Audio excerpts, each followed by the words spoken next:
Okay, for this assignment, you're going to be building a dream room from scratch. So, your dream room has to have at least 10 layers where you're going to have a floor, ceiling, right wall, left wall, back wall.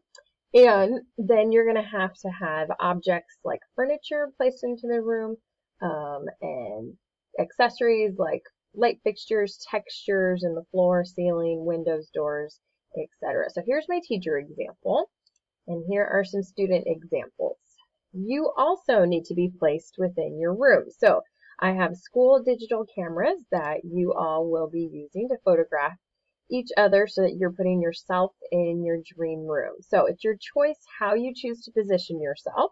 I made myself sitting on the couch next to a dog that looks like the dog I own. This student was just standing using her cell phone. This student was looking with her back to the camera, and her friend in that class is also out here on this deck with her back to the camera. This student didn't want to show her face, but she's just positioned within her room, so it looks like she's sitting on the floor, kind of looking down and away from the camera. So you need to decide what furniture needs to be in that room and what body position do you need to be in when you have your photograph taken so that it appears to look realistic in that space. So to set this up, the directions say that you're going to start with a new file. And you need to title this Dream Room. So where it says Untitled, type Dream Room. Then you need to make sure this is set to pixels. If it was on inches, convert that to pixels first. The directions say your width needs to be 900, your height needs to be 500, and your resolution 300, and then click create. Okay, this is the dimension of your dream room. So step 2 says you need to make the rulers visible. Click window, rulers. Now this ruler appears above the box and to the side of the box. You're going to click on that ruler and hold your mouse and drag a line down that represents where the back wall of your room touches your ceiling. That blue line is a guideline. It's temporary. You're not going to see it in the final printed version. Then you need to pull another line down that represents where the floor meets the back wall. This distance between your top line and the edge of your box is your ceiling. This distance between your bottom line and the edge of your box is your floor. So you need to consider your floor should be deeper so that you have space to put furniture on that floor. Then you're going to click on the ruler on the left and pull that over. These are going to represent your walls. So if you want a larger back wall, then move your guidelines over so that you've got more space at the back of the wall. Okay, this rectangle is representing the back wall to my room. I've got plenty of space for my floor and my side wall. So now I'm going to start to build up the walls to my room. This is step 6 on your directions. So directions say create 4 new layers and name them left wall, right wall, back wall, and ceiling. So on your cheat sheet, where it says background, I'm going to double click that first, and I can title that one of my walls. Title that right wall. Then I'm going to make a new layer. On my cheat sheet, this is tool 21. And now it says layer 1. I'm going to title that left wall. Click new layer. This is going to be back wall. New layer. Floor. And ceiling.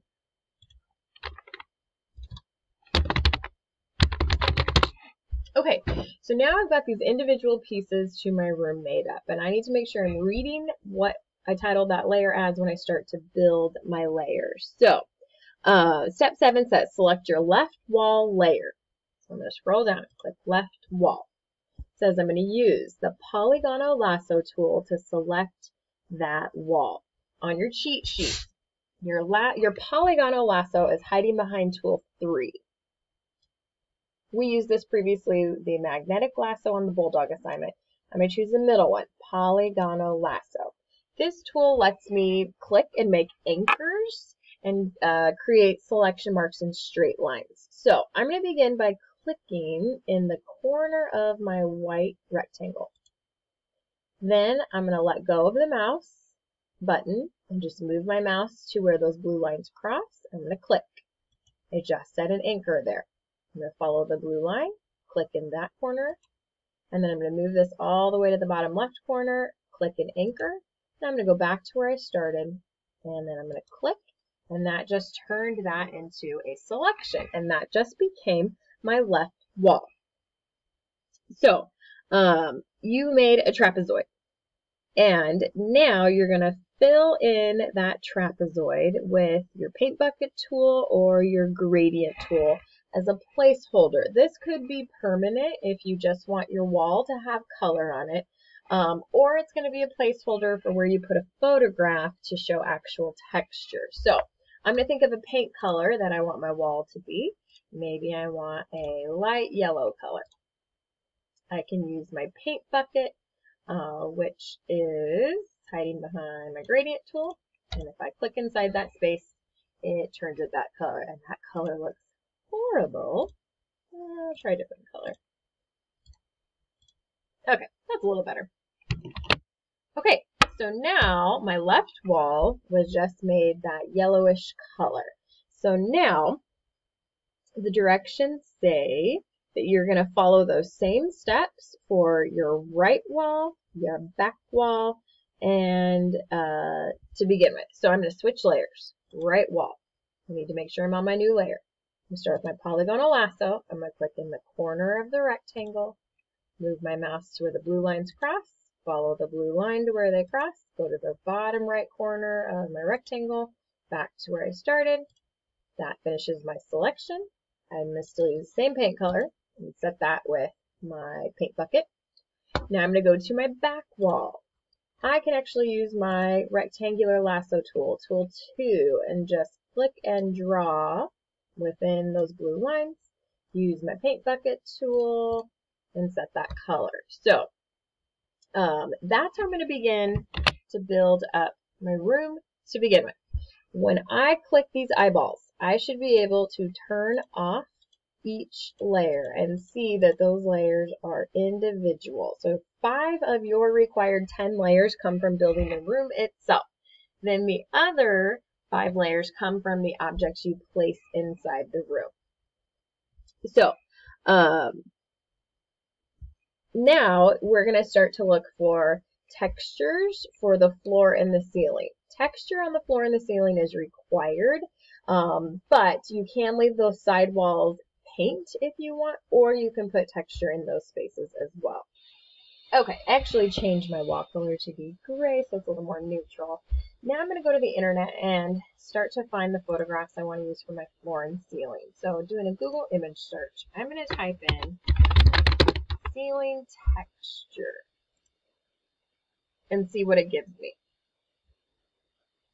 So I'm going to scroll through here, and I need to consider what this photo looks like before I save it, because it's going to go on this ceiling. So some angles are not going to be good angles to work with. For example, that is not a good angle to work with because it's not going to match the angle of your room. That is not a good angle to work with because it's not a flat view. So any of these that have kind of full flat views would work out. So find one that you like, right click, save image as, title it something you're going to remember, and then click save. And then do the same thing for finding floor texture. Don't worry about what color things are. We can change color in Photoshop. So find ones that you like, right click, save image as, title it something you remember, click save. Then you're going to open those images in Photoshop. So I'm going to click File, Open, and I'm going to choose the ones that I want to open. So I had ceiling tile, ceiling, floor, floor. And then I'm going to open those images to decide which ones I want to work with. So I'm going to start, and I can use this minus sign to shrink those from view. I'm going to work with this one in my ceiling to see if I like it to begin with. So I'm going to start with my move tool, and I'm going to click and drag, and move that into my room and shrink this. Then I want to zoom out, Control minus. Now I need to resize this photo to fit just inside that white trapezoid shape that is the ceiling to my room. So I'm going to do Control T to transform. I need to zoom out so I can find all those corners. I'm going to shrink this photo until it matches the rectangle from the top of that ceiling line to this bottom blue line. Once it matches that rectangle, now I'm going to right click, skew. Now I can pull these corners to match the corners of where those blue guidelines cross. When I'm done transforming, I press enter, and that just skewed the ceiling to make it fit that space. And now I need to make sure I title that ceiling. So I did have ceiling right here. I'm going to delete that layer. There's nothing on that layer. I'm going to click the trash can and enter. Now my layer 1 is my ceiling. So I can check that by clicking the eyeball. The eyeball goes away. I can check the back wall to see if that's still in the correct spot. Left wall, white, right wall, and that's good. So now I'm going to repeat the same thing with my floor. So I had a couple floors that I was going to try in my room. And I'm going to try maybe the chevron print. So I'm going to move that, shrink that, shrink that. And now I have to zoom out, Control minus, Control T, and I want to make that rectangle fit to begin with. Then I'm going to right click, skew, and I'm going to pull these corners so they match the blue corners that represents where the floor and the back wall connect. I push enter, and now that became my floor. So I need to title layer 1, floor. And this floor had nothing on it, so I can delete that one. So now I've got my ceiling, my floor, and I can see all these pieces are where they belong. So now I can start to play with color. If I want my floors to be all gray, for example, I can click on my floor layer, and then I can try Control U. Saturation means how much color there is. If I drag that saturation bar to the left, I'm going to take all the color out of that. So now I'm starting to build a grayscale room. I can go to my ceiling and try Control U and change the color there. That might not do much. So I could also try Control B, which will let me slide these levers and change the colors altogether. So if I want a blue ceiling, I can have a blue ceiling. If I want my floor to be blue, I can go to Control B, and I'm going to set those color balances. So now I've got a blue floor and ceiling. So if I want to keep working with that, maybe I decide my walls should have a blue tint to it. So I'm going to switch to my wall layer, and I'm going to change my color. Maybe I want it to be like a soft blue-gray color. Okay, get my paint bucket and set that. Left wall, switch to my right wall. Okay, so now I might have an all-blue room to begin with. So that is how you begin to build the 5 layers of your room. When you finish, check your layers. They should all be labeled, and I should be able to click those eyeballs to shut off the picture to see that you actually have 5 individual layers. And then now we're going to start to work on checking the little details. I'm going to zoom in. I've got a gap right here in my wall, so I'm going to stretch my left wall. Control T. I'm going to stretch that a little bit higher so it fills those gaps. Now that gap disappeared over there. I'm going to hold Shift, or rather my space bar, to click and drag around my room. I want to make sure there's no gaps. I've got a gap here. I'm going to change my left wall again, Control T, and I'm going to pull that down some. Push Enter. Now all those spots disappear. So that's what that would look like. I can decide to change the photos out if I don't like those photos, but for now, I'm going to save this